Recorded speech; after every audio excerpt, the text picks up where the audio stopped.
Hello दोस्तों, क्या हाल है। तारीख आज 29 मई, दिन सोमवार, हिंदी तिथि नवमी। और आइए बात करते हैं आज के मुख्य समाचार में देश भर की तमाम बड़ी खबरों पर नजर डालते हैं। देखिए, नए संसद भवन का उद्घाटन तो हो गया, लेकिन इसके अंदर कुछ खास तस्वीरें देखने को मिली। अखंड भारत का नक्शा भी लगाया गया। दोस्तों, कल जब से नए संसद भवन का उद्घाटन हुआ, तब से ट्विटर पर भी ये तस्वीरें काफी हलचल में रही। केंद्रीय मंत्री प्रहलाद जोशी बोले कि संकल्प स्पष्ट है। आप खुद ही देख सकते हैं, हमारे देश के नए संसद भवन में अखंड भारत का नक्शा लगाया गया और भी कई अनोखी कलाकृतियां देखने को मिलेगी आपको इसके अंदर। उद्घाटन के मौके पर पीएम मोदी बोले कि नया संसद भवन समय की मांग थी। इसके कण कण में एक भारत श्रेष्ठ भारत की भावना के दर्शन हैं। पीएम मोदी ने कहा कि नवीन पर्व के लिए नवीन प्राण चाहिए और इस मौके पर 75 रुपए का एक स्मारक सिक्का भी जारी किया। इस सिक्के के पिछले हिस्से पर संसद के नए भवन की तस्वीर छपी हुई है। देश की राष्ट्रपति द्रौपदी मुर्मू ने भी कहा कि नया संसद भवन भारत की लोकतंत्र यात्रा में एक महत्वपूर्ण पड़ाव है। और संसद भवन के उद्घाटन के बाद बीजेपी शासित राज्यों के मुख्यमंत्रियों के साथ राजधानी दिल्ली में पीएम मोदी भाजपा हेडक्वार्टर पर बैठक भी की है। इस दौरान विधानसभा और आगामी लोकसभा चुनाव 2024 के आम चुनाव की तैयारियों पर भी चर्चा हुई। इस बैठक में गृह मंत्री अमित शाह और जेपी नड्डा भी शामिल हुए। इस दौरान हरियाणा के मुख्यमंत्री मनोहर लाल ने भी पीएम मोदी को फीडबैक दिया, 2019 के प्रदर्शन को रिपीट का वादा किया। अच्छा, साथ ही मन की बात का 101वां एपिसोड भी संबोधित किया पीएम मोदी ने। देखिए, सावरकर की जयंती पर उन्हें याद करते हुए पीएम बोले कि वे स्वाभिमानी व्यक्तित्व के इंसान थे। उन्होंने कभी गुलामी बर्दाश्त नहीं की। पीएम ने कहा कि वीर सावरकर का व्यक्तित्व दृढ़ता और विशालता से समाहित है। अच्छा, अगली बड़ी खबर देखिए दोस्तों। रिपोर्ट के मुताबिक वित्त वर्ष 2026 तक यूपीआई ट्रांजैक्शन बढ़कर प्रतिदिन 1 अरब तक पहुंच जाएगा। इतना मतलब भारत में डिजिटल पेमेंट का बढ़ावा होगा, है ना। और मैं देखिए, मणिपुर राज्य में फिर से भड़की हिंसा। इम्फाल में गाड़ियां चला दी गई। अब तक 40 आतंकियों का एनकाउंटर भी हो चुका है। मुख्यमंत्री बोले M16 और AK-47 जैसे हथियार लिए थे। सुरक्षा बलों और उग्रवादियों में बड़ी झड़प हुई। मुख्यमंत्री बीरेंद्र सिंह ने शांति का वादा भी किया। अच्छा, टेक्नोलॉजी से खबर आ रही दोस्तों। गूगल मैप्स में अब जबरदस्त फीचर आया। स्ट्रीट व्यू फीचर अब पूरे भारत में लॉन्च हो चुका है, यानी कि पूरे भारत में आप 360 डिग्री में लोकेशन, रोड, सड़कें, गलियों वगैरह को देख पाएंगे, है ना। और मैं देखिए, कल ही मध्य प्रदेश के उज्जैन महाकाल लोक में तेज आंधी और बारिश की वजह से मूर्तियां गिर गई। सप्तऋषियों की 6 मूर्तियां खंडित हुई। MP भोपाल में गुना समेत कई जिलों में भारी बारिश देखने को मिली। और वैसे कल जो अफगानिस्तान में 6 तीव्रता का भूकंप आया ना, उसका असर भारत में भी देखने को मिला। दिल्ली NCR तक भी भूकंप के झटके लगे। जम्मू कश्मीर, पंजाब, हरियाणा में भी झटके महसूस हुए। हालांकि दोस्तों, गनीमत ये रही कि नुकसान की खबर नहीं आई। हरियाणा और पंजाब में भी धरती हिली। भूकंप के तेज झटकों से लोग बाग सहम गए, घरों से बाहर निकल गए। इस भूकंप का केंद्र अफगानिस्तान में ही था। भारत में इसकी तीव्रता 5.9 रही, है ना। और मैं देखिए, बड़ी खबर, ब्रिजभूषण की गिरफ्तारी का विरोध कर रहे पहलवानों को कल दिल्ली पुलिस ने खदेड़ दिया। विनेश, संगीता फोगाट, साक्षी रिहा, बजरंग पुनिया को भी हिरासत में लिया गया। कल नए संसद भवन के उद्घाटन के दौरान ये पहलवान संसद भवन की तरफ जाने लगे तो दिल्ली पुलिस ने पहलवानों को हिरासत में ले लिया और जंतर मंतर से इनके टेंट भी उखाड़ दिए। राजधानी दिल्ली में पहलवानों पर एक्शन की कुछ फोटोज भी आप देख सकते हैं। और इस दौरान फोगाट बहनें सड़क पर गिर गई, हाथ में उनकी तिरंगा था। कुछ तस्वीरें आप देख सकते हैं। देश के पहलवानों और खिलाड़ियों की जो मेडल लाते हैं, देश का नाम रोशन करते हैं, उनके साथ ऐसी बदसलूकी की जाना वाकई में देश के लिए निंदनीय बात है। और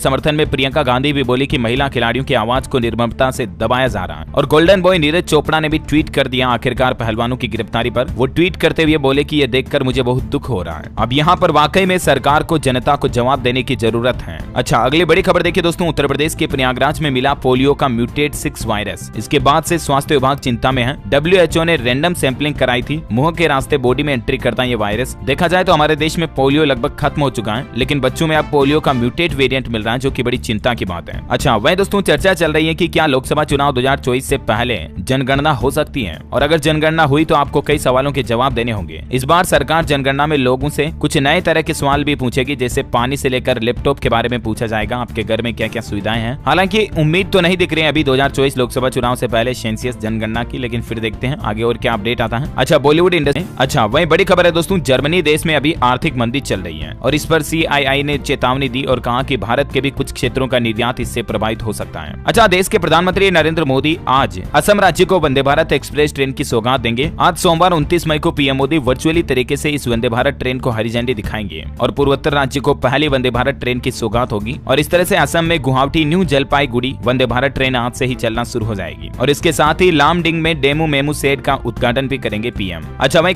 खबर है कि राहुल गांधी को मिला 3 साल के लिए पासपोर्ट, आज वो अमेरिका के लिए रवाना होंगे। वहीं बिहार में 12 जून को पटना में होगी विपक्षी दलों की बैठक, मुख्यमंत्री ममता बनर्जी भी इसमें शामिल होंगी। बड़ी खबर देखिए, एनआईए की रेड में बड़ा खुलासा हुआ। मध्य प्रदेश के जबलपुर में ISIS की एंट्री हो चुकी है। इनका टारगेट था कि साल 2050 तक भारत को इस्लामिक देश बनाने का लक्ष्य था, लेकिन हमारे देश की नेशनल इंटेलिजेंस एजेंसी यानी NIA ने ये कुछ देश विरोधी तत्वों को पकड़कर बड़ा खुलासा किया। अच्छा खबर है कि उबर ने सरकारी कार्यालयों, एजेंसियों और PSU को टैक्सी सर्विस देने के लिए जेम पोर्टल के साथ एक समझौता करार किया है। बड़ी खबर देखिए, हरियाणा राज्य के मुख्यमंत्री मनोहर लाल खट्टर सरकार ने बड़ी घोषणा कर दी है। अब श्रमिकों के बच्चों को हर साल 10,000 रुपए की छात्रवृत्ति दी जाएगी। हरियाणा के मुख्यमंत्री मनोहर लाल ने घोषणा करते हुए कहा कि अब छात्रवृत्ति की 3 श्रेणियों में 10,000 रुपए मिलेंगे, जिसमें उन्होंने घोषणा की है कि CL कर्मचारियों को बड़ी राहत दी गई है। ऊर्जा मंत्री ने वेतन कटौती की चिंता दूर कर दी और विभाग को रिकवरी न करने के निर्देश दिए। वहीं हिमाचल प्रदेश में स्कूल डीनोटिफाइड। राजस्थान के मुख्यमंत्री अशोक गहलोत आज सोमवार से ही 2 दिवसीय दिल्ली दौरे पर रहेंगे, कुछ राजनीतिक मीटिंग वगैरह करेंगे। वहीं देखिए, उत्तर प्रदेश में महाकुंभ 2025 से पहले प्रयागराज को योगी सरकार ने बड़ी सौगात दी है। 70 किलोमीटर की इनर रिंग रोड बनाई जाएगी, जिससे यमुना पार के लोगों को बड़ी आसानी होगी। और वैसे उत्तर प्रदेश में समर्थ 2023 के शुभारंभ पर मुख्यमंत्री योगी आदित्यनाथ बोले कि प्रधानमंत्री के विजन को धरातल पर उतार रही BC सखी। अच्छा, मुंबई सेशन कोर्ट का एक बड़ा फैसला देखिए पति पत्नी के मामले को लेकर कि पति से ज्यादा कमाने वाली तलाकशुदा पत्नी को गुजारा भत्ता नहीं मिलेगा। यानी पति पत्नी के मामले में जो कोर्ट कहती है ना कि तलाक के बाद पत्नी को गुजारा भत्ता देना पड़ता है पति को, लेकिन अगर पत्नी पहले से ही कोई जॉब करती है या नौकरी करती है और पति से भी ज्यादा कमा रही है ना, तो उस कंडीशन में पत्नी को गुजारा भत्ता पाने का कोई हक नहीं है। एक ऐसे ही मामले की सुनवाई करते हुए पति पत्नी के केस में मुंबई सेशन कोर्ट की तरफ से ये बड़ा फैसला सुनाया गया है ना। और खेल समाचार पर खबर है दोस्तों, कल शाम को बारिश आ गई थी, आपको पता होगा। इसकी वजह से IPL का फाइनल मैच टाला गया, टॉस तक भी नहीं हो पाया और ये मैच अब आज सोमवार को शाम 7:30 बजे खेला जाएगा। चेन्नई सुपर किंग्स और गुजरात टाइटंस के बीच ये फाइनल मैच अब रिजर्व डे पर होगा, क्योंकि दोस्तों मैनेजमेंट के लिए एक डे पहले से रिजर्व पर रखा जाता है, ताकि ऐसे वैसी कोई परिस्थिति बन जाए तो फिर दूसरे दिन मैच खेला जाता है। तो आज होगा मैच, देखते हैं आखिरकार कौन सी टीम जीतती है फाइनल IPL। वो तो मैं आपको लाइव क्रिकेट स्कोर अपडेट बता ही दूंगा, लेकिन फिलहाल अपन बात करते हैं आज के मौसम। सब्सक्राइब करके बेल आइकन दबा दो और लाइक भी कर देना अगर आपकी इच्छा हो तो। और चलिए दोस्तों, अभी मैं आपका टाइम वेस्ट बिल्कुल भी नहीं करूंगा और सीधे ले चलता हूं आपको मौसम समाचार की तरफ। देखिए, राजस्थान वासियों के लिए तो स्पेशल चेतावनी जारी की है मौसम विभाग ने कि अगले 3 दिन अगर जरूरी हो तभी घर से बाहर निकलें, क्योंकि राजस्थान में अगले 3 दिन तक 90 किलोमीटर प्रति घंटा की रफ्तार से हवाएं चलेगी, बिजली गिरेगी और तेज भयंकर बारिश की चेतावनी है। 25 जिलों में अलर्ट है। 25 मई से अब तक राजस्थान में जो बारिश रही ना, इसमें 17 लोगों की जान जा चुकी है और अगले आने वाले 3 दिन तो इससे भी खतरनाक है। अच्छा, उत्तर प्रदेश के भी 36 जिलों में आज आंधी बारिश का अलर्ट है। बागपत में सबसे ज्यादा 14 mm बारिश हुई। वहीं देखिए, हिमाचल प्रदेश में नॉर्मल से 69% ज्यादा बारिश देखने को मिली। 3 जून तक मौसम खराब रहेगा। स्काईमेट वेदर की रिपोर्ट के मुताबिक संपूर्ण भारत का अगले 24 घंटों के दौरान मौसम पूर्वानुमान कहता है राजस्थान और पश्चिम मध्य प्रदेश में छिटपुट बारिश हो सकती है। साथ ही तमिलनाडु, केरल, दक्षिण कर्नाटक में भी बारिश की संभावना है और हरियाणा, पश्चिमी हिमालय के कुछ हिस्सों में, दिल्ली NCR में भी आज मौसम खराब रहेगा। उड़ीसा के दक्षिणी तटों पर और तटीय आंध्र प्रदेश के साथ ही पंजाब और उत्तर प्रदेश के कुछ हिस्सों में भी हल्की मध्यम बारिश की संभावना है। और वहीं सराफा बाजार पर नजर डालें तो सोना चांदी में थोड़ी गिरावट आई है। देखिए, सोना अभी 62,200 रुपए प्रति 10 ग्राम पर चल रहा, जबकि चांदी व्यापार की शुरुआत में आज 72,100 रुपए प्रति किलो पर चल रही है ना। और